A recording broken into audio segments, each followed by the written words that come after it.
Bonjour à tous, messieurs les modérateurs. Merci donc de m'inviter à parler des unis sans reconstruction du croisé à l'occasion d'un congrès sur le croisé. Donc, on a tous appris que sans croisé, il n'y a pas d'uni. Le docteur Deschamps l'avait déjà publié en 87 avec cette belle radio. 15 genoux avec une laxité préopératoire, 13 échecs entre 3 et 5 ans. Goodfellow avait montré un taux de survie nettement inférieur quand le LCA était déficient, et finalement des critères d'implantation et de sélection de patients qui étaient assez clairement identifiés.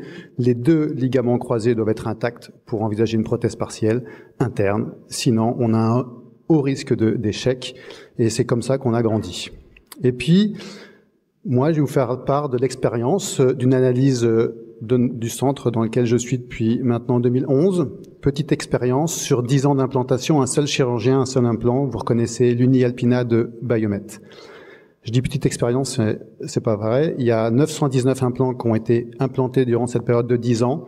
Et en fait, dans 38 cas, le chirurgien s'est retrouvé face à une situation où il n'y avait pas de croisé au moment de la chirurgie. C'est assez difficile dans les arthroses évoluées de mettre en évidence une laxité clinique.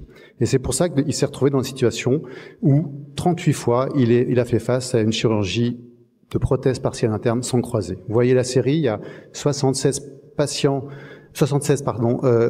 ans d'âge moyen, 28 de BMI, 8 degrés de varus moyen. Et en fait, dans toutes ces situations, il a diminué la pente à 3 degrés, c'était un ancillaire mécanique. Et au dernier recul, en fait, un seul patient a été réopéré pour une infection. 25 patients sont morts finalement avant d'avoir eu besoin d'une révision de cet implant.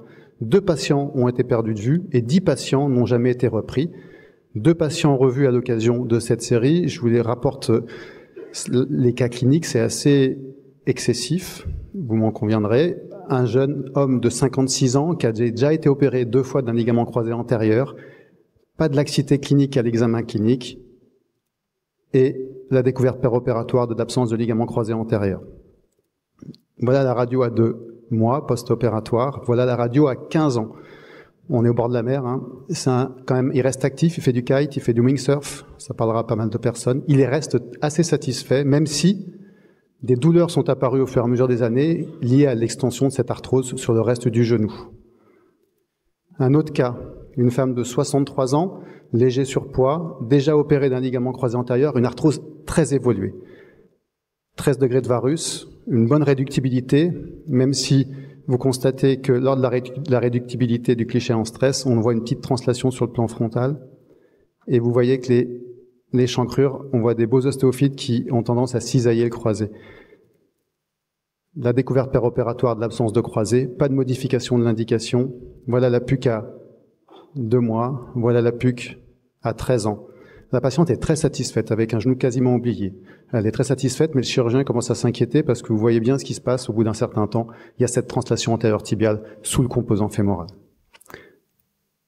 Alors, est-ce que c'est une situation à part? Non, vous l'avez bien vu, il y a pas mal d'exposés ce matin qui montrent qu'en fait, il y a de plus en plus d'articles qui parlent de ces PUC sans reconstruction du ligament croisé antérieur. On a parlé du docteur Cartier, et cette publication en 96 faisait état de 10 genoux sans ligament croisé antérieur, et au dernier recul, il y avait 7 qui étaient asymptomatiques, 2 qui avaient une légère instabilité, et 1 qui avait été reconstruit secondairement du ligament croisé antérieur. Le professeur Hernigou et le docteur Deschamps avaient montré en 2004, dans une publication du GBJS, sur presque 100 unis, avec un recul moyen de 16 ans, que chez 18 PUC implantés sans LCA, 7 avaient été révisés.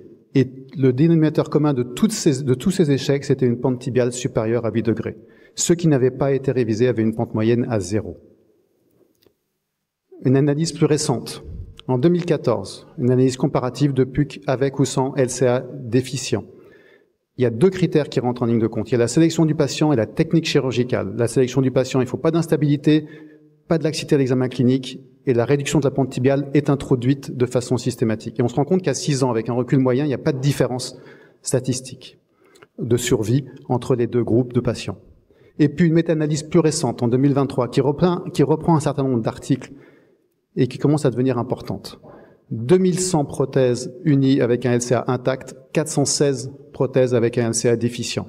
Et au recul de 6 ans, il n'y a pas de différence en termes d'activité entre ces deux groupes, en termes de score clinique et en termes de taux de révision. Attention, les patients sont un peu différents de ce qu'on a vu avec la reconstruction du LCA.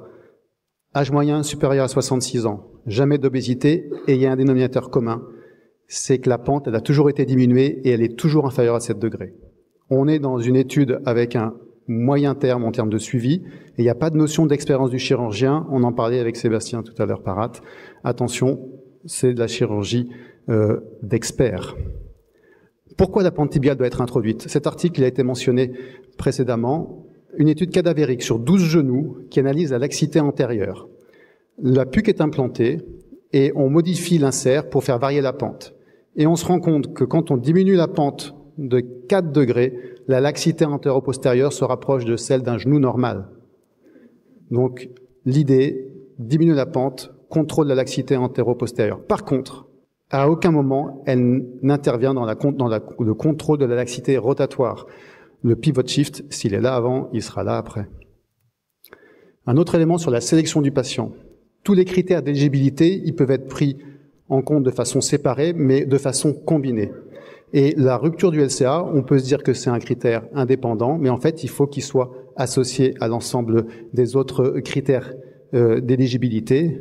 Et toutes ces études qui montrent que finalement, il y a des bons résultats cliniques, on n'a aucun recul à long terme de ces implantations avec une rupture du LCA.